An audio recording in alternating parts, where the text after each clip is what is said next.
नमस्कार साथियों, एक बार फिर स्वागत है आपका हमारे ई एग्ज़ाम चैनल पर।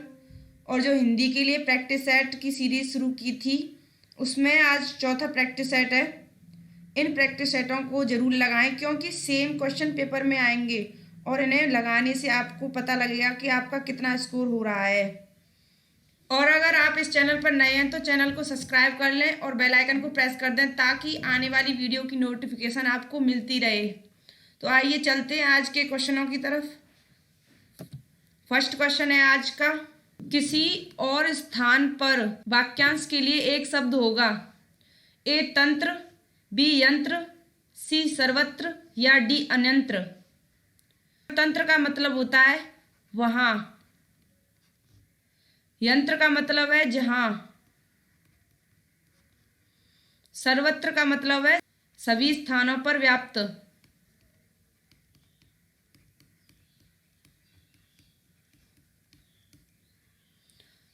किसी और स्थान पर वाक्यांश के लिए अन्यंत्र सही विकल्प है। नेक्स्ट क्वेश्चन, पत्नी शब्द के पर्यायवाची शब्द हैं। 4 ऑप्शन दिए गए हैं। ए विभावरी रजनी, बी चंचला तड़ित, सी भार्या प्राणप्रिया या डी बधू तनुजा। पत्नी के पर्यायवाची पूछे हैं यहाँ पर। विभावरी और रजनी रात के पर्यायवाची हैं, चंचला और तड़ित बिजली के पर्यायवाची हैं और बधू और तनुजा पुत्री के पर्यायवाची हैं। पत्नी के लिए पर्यायवाची भार्या और प्राणप्रिया है। सी विकल्प सही है। सहगामिनी,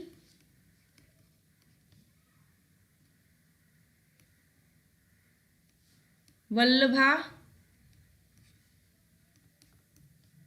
वामा, बधू,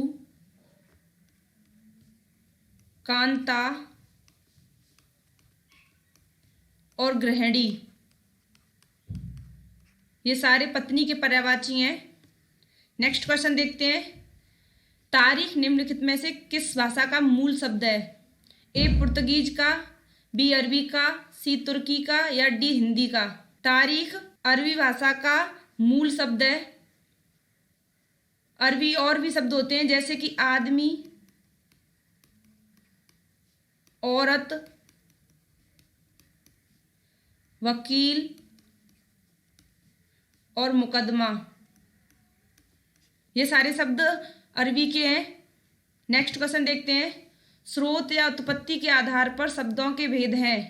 ए रूढ़ यौगिक योग रूढ़, बी विकारी अविकारी या सी एकार्थी अनेकार्थी समानार्थी या विलोम या फिर डी तद्भव तत्सम देशज विदेशी। स्रोत या उत्पत्ति के आधार पर शब्दों के भेद तद्भव तत्सम देशज विदेशी होते हैं। डी विकल्प सही है। रूढ़ यौगिक योग रूढ़ व्युत्पत्ति, रचना और बनावट के आधार पर होते हैं। विकारी और अविकारी प्रयोग के आधार पर होते हैं।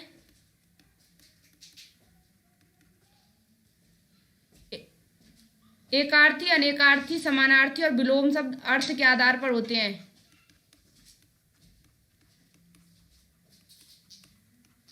नेक्स्ट क्वेश्चन देखते हैं। निम्नलिखित में से कौन सा शब्द रूढ़ है लेकिन यौगिक नहीं है। ए पीला, बी झटपट, सी गुड़साल या डी पंकज। रूढ़ शब्द है लेकिन यौगिक नहीं है। झटपट और गुड़साल यौगिक हैं।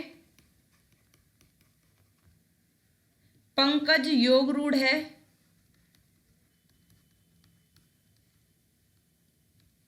पीला रूढ़ है। ए विकल्प सही है। नेक्स्ट क्वेश्चन देखते हैं। तौलिया मूलतः किस भाषा का शब्द है। ए उर्दू भाषा का, बी हिंदी भाषा का, सी पुर्तगाली भाषा का या डी तुर्की भाषा का। तौलिया पुर्तगाली भाषा का मूल शब्द है। सी विकल्प सही है। नेक्स्ट क्वेश्चन देखते हैं। चूरन का तत्सम शब्द है। ए चोर, बी चूर्ण, सी चर्म या डी चक्षु। चूरन का तत्सम शब्द है चूर्ण। बी विकल्प सही है। और चक्षु का आंख होता है। नेक्स्ट क्वेश्चन देखते हैं। स का उच्चारण स्थान है ए कंठ, बी तालु, सी दंत या डी मूर्धा। स का उच्चारण स्थान तालु है। बी विकल्प सही है। नेक्स्ट क्वेश्चन देखते हैं। प्रतिवर्ष नदी में बाढ़ आ जाती है, वाक्य में किस प्रकार की संज्ञा है? ए व्यक्तिवाचक, बी जातिवाचक, सी भाववाचक या डी गुणवाचक। प्रतिवर्ष नदी में, नदी जातिवाचक है।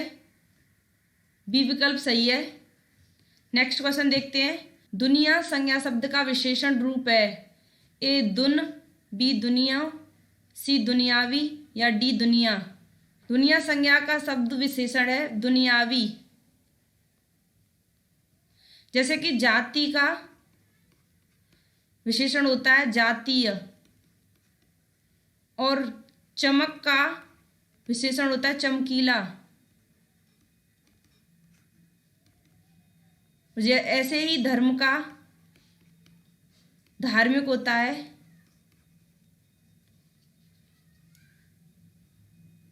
नेक्स्ट क्वेश्चन देखते हैं।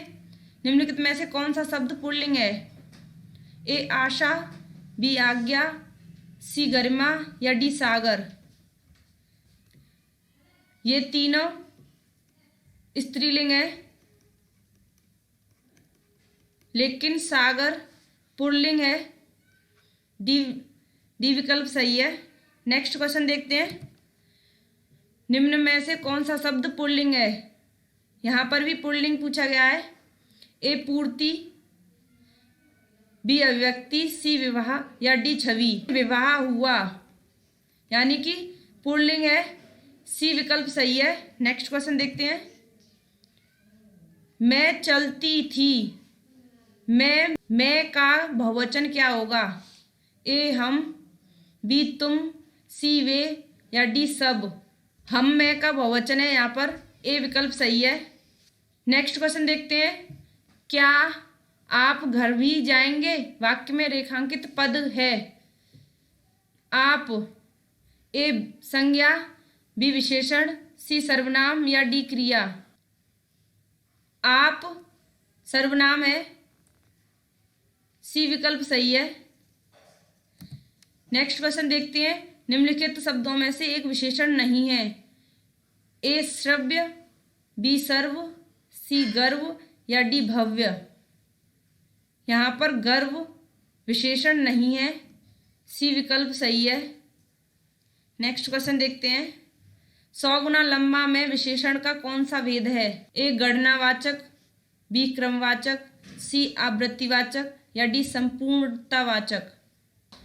यानी कि जिसकी गणना हो जाए। क्रमवाचक यानी कि क्रम से। इसका राइट आंसर है आवृत्तिवाचक। सी विकल्प सही है। Next question. निम्न विकल्पों में से सकर्मक क्रिया का चयन कीजिए। ए लेटना, बी छूटना, सी पिघलना या डी तड़पना। लेटना, छूटना और पिघलना अकर्मक क्रिया है। तड़पना सकर्मक क्रिया है। नेक्स्ट क्वेश्चन देखते हैं। पेड़ से बंदर कूदा, वाक्य में कौन सा कारक है? ए अपादान कारक, बी कर्म कारक या सी संप्रदान कारक या डी करण कारक। पेड़ से बंदर कूदा, पेड़ से अलग हो रहा है बंदर, यानी कि अलग होने का बोध हो रहा है।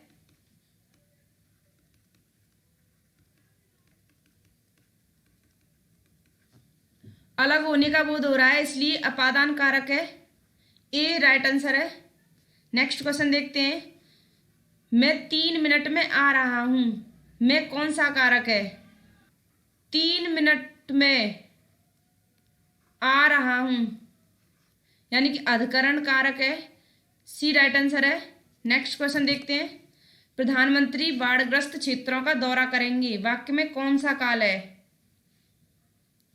ए सामान्य भविष्य काल, बी सामान्य वर्तमान काल, सी संभाव्य भविष्य काल या डी सामान्य भूतकाल। प्रधानमंत्री बाढ़ग्रस्त क्षेत्रों का दौरा करेंगे, यानी कि सामान्य भविष्यकाल है। ए राइट आंसर है। नेक्स्ट क्वेश्चन देखते हैं। वह लाचार है क्योंकि वह अंधा है, इस वाक्य में कौन सा अवयव है? ए परिणामवाचक, बी संबंधवाचक, सी संकेतवाचक या डी कारणवाचक। वह लाचार है क्योंकि वह अंधा है, क्योंकि यहाँ पर कारण है, इसलिए कारणवाचक अव्यय होगा। डी राइट आंसर है। नेक्स्ट क्वेश्चन देखते हैं। निम्नलिखित शब्दों में से तद्भव शब्द कौन सा है? ए बधिर, बी परघट, सी अमृत या डी जीर्ण। बधिर का है बहरा, अमृत का है अमीय, जीर्ण का झीना, परगट यहां पर तद्भव शब्द है। परगट का मतलब होता है प्रकट। बी राइट आंसर है। नेक्स्ट क्वेश्चन देखते हैं। अनुरक्ति का विपरीतार्थक शब्द है? ए आसक्ति, बी प्रशस्ति, सी विरक्ति या डी प्रकृति। अनुरक्ति का विपरीतार्थक शब्द यहाँ पर विरक्ति है। सी राइट आंसर है। नेक्स्ट क्वेश्चन देखते हैं। निम्नलिखित में से अमृत का विलोम शब्द होगा। अमृत का क्या विलोम शब्द होगा? ए अमर, बी मृत्य, सी विश्व या डी विश्व। अमृत का विलोम विश्व होगा। डी राइट आंसर है। यहाँ पर अमर का विलोम शब्द मृत्य है और अमृत का विलोम शब्द विष है। डी राइट आंसर है। नेक्स्ट क्वेश्चन देखते हैं। केर बैर का संग होना का अर्थ है? केर बैर का संग होना, यहाँ पर 4 ऑप्शन दिए गए। ए दोनों अलग अलग, बी विपरीत स्वभाव वालों का साथ साथ रहना, सी भाग्य की बात या डी दयावान व निष्ठुर का साथ। केर बैर का संग होना यानी कि विपरीत स्वभाव वालों का साथ साथ रहना। डी राइट आंसर है। नेक्स्ट क्वेश्चन देखते हैं। निम्न प्रश्न में एक वाक्य दिया गया है जिसका एक भाग रेखांकित है। उस भाग का सही अर्थ नीचे दिए गए 4 विकल्पों में से चुनना है। दुर्घटना का दृश्य देखकर नीलिमा का कलेजा पसीज गया, यानी कि ये रेखांकित शब्द है। कलेजा पसीज गया, इसका अर्थ देखना है। ऑप्शन दिए गए हैं। ए दिल बैठ जाना, बी हालत खराब होना, सी गर्मी लगना या डी दया उत्पन्न होना। कलेजा पसीज गया यानी कि दया उत्पन्न होना। डी विकल्प सही है। नेक्स्ट क्वेश्चन देखते हैं। अज का अर्थ नहीं है? ए जिसका जन्म न हो, बी दशरथ के पिता, सी मोती या डी ब्रह्मा विष्णु शिव। यहाँ पर मोती अज का अर्थ नहीं है। सी राइट आंसर है। नेक्स्ट क्वेश्चन देखते हैं। आत्मश्लाघा शब्द का क्या अर्थ है? 4 ऑप्शन दिए गए हैं। ए अपनी निंदा करना, बी अपनी प्रशंसा करना, सी अपने को गौरवशाली समझना या फिर डी अपने पर हंसना। आत्मश्लाघा का अर्थ है अपनी प्रशंसा करना। बी राइट आंसर है। नेक्स्ट क्वेश्चन देखते हैं। प्रत्येक शब्द में उपसर्ग है। यहाँ पर प्रत्येक में कौन सा शब्द उपसर्ग है ये पूछा गया है। ए प्र, बी प्रत्यय या सी प्रा या डी प्रति। प्रत्येक को हम ऐसे तोड़ सकते हैं, प्रत्यय प्लस एक, प्रत्येक, तो उपसर्ग प्रत्यय होगा। बी राइट आंसर है। नेक्स्ट क्वेश्चन देखते हैं। किस शब्द में उपसर्ग नहीं है? ए अपवाद में, बी पराजय में, सी प्रभाव में या डी ओढ़ना में। अपवाद में अप उपसर्ग है, पराजय में परा उपसर्ग है और प्रभाव में प्र उपसर्ग है, लेकिन ओढ़ना में उपसर्ग नहीं है। डी राइट आंसर है। नेक्स्ट क्वेश्चन देखते हैं।